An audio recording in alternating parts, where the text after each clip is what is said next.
Well, look, Camilla, I think as the Prime Minister said over the weekend, people voted for change at the last general election, and at the moment people aren't feeling that change, and I think that's reflected in the results on Thursday.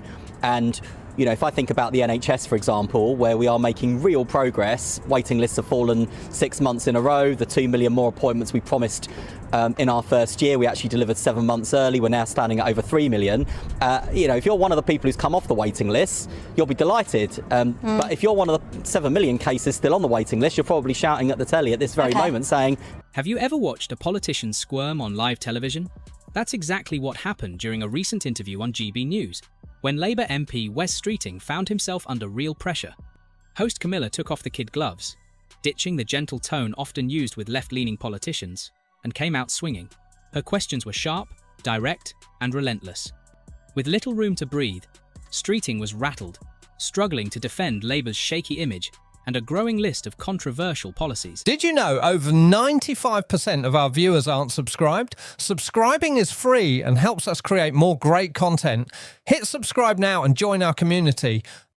You'll be delighted. But if you're one of the 7 million cases still on the waiting list, you're probably shouting at the telly at this very moment saying, don't tell me things are improving, I'm still waiting. So it's a good example, whether it's waiting lists, whether it's interest rates falling, whether it's wages rising faster and higher than inflation. These are moves in the right direction. Will people be feeling the benefits of that yet? No. That's why the Prime Minister said he wants to go further and faster on delivering real improvements that people feel. Because if they don't feel it, by the next general election, they will look for change elsewhere. Political interviews often feel like they're on autopilot.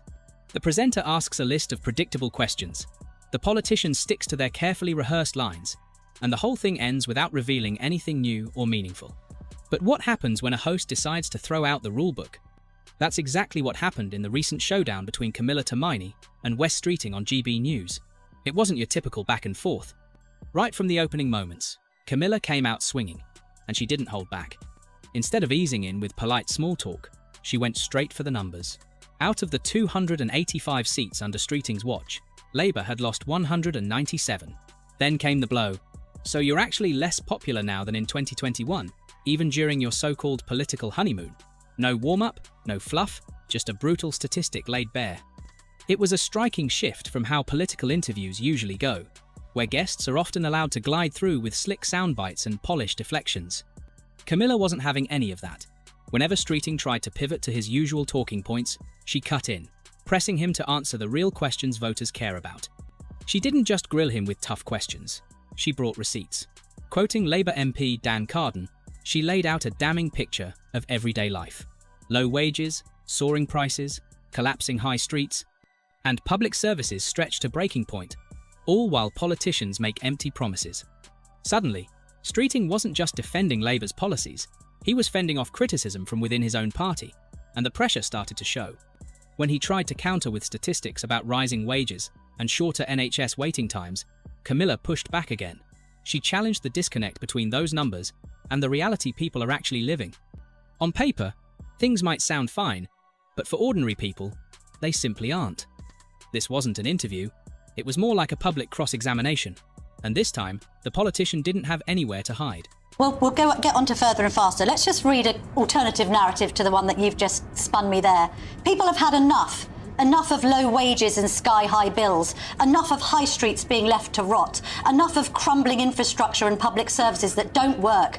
Enough of broken promises. Do you know who said that? It was your Labour colleague, the Labour MP Dan Carden. So even your own colleagues think that you're doing a bad job. Well, I agree with Dan on every single word you've just read out there. I agree with him entirely, and I think that's the impatience people are feeling. That's why people are hungry for change, because all of those challenges, and there are many more that I could list besides, were challenges we walked into last July.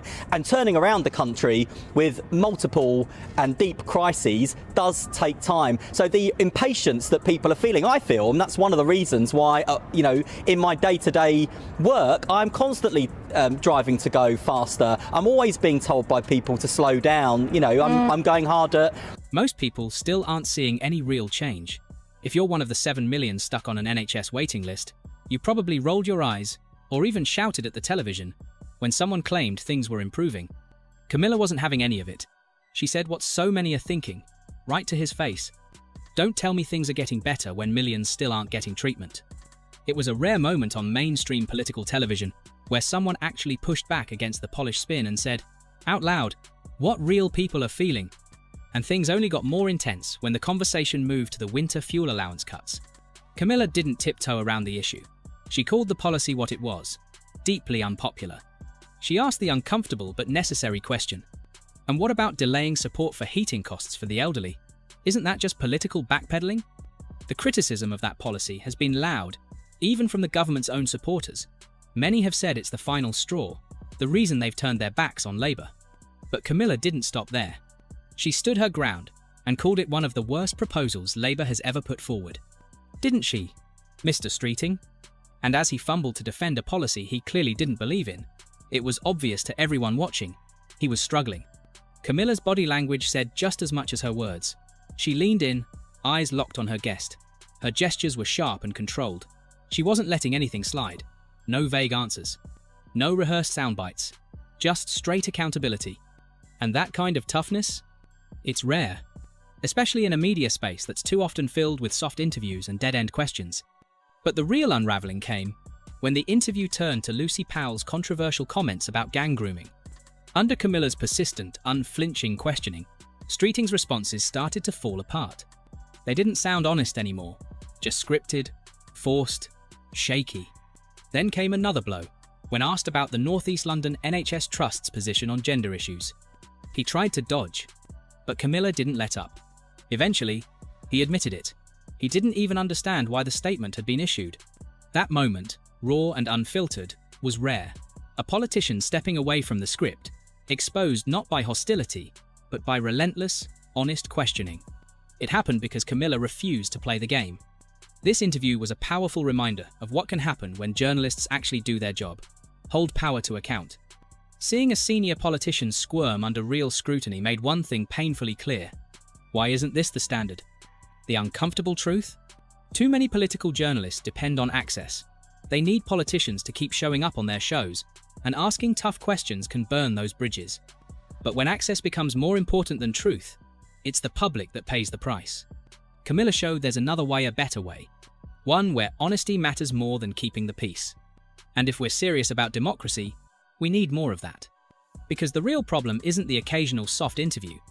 It's that political journalism has started leaning towards comfort and convenience, not accountability. When that happens, democracy doesn't die all at once. It erodes, bit by bit. Wes Streeting's discomfort wasn't a misstep. It was proof that tough interviews work. And it's exactly what we should be seeing more of, not less. Don't forget to like, comment, and subscribe to Next UK, your go-to for real stories and sharp analysis.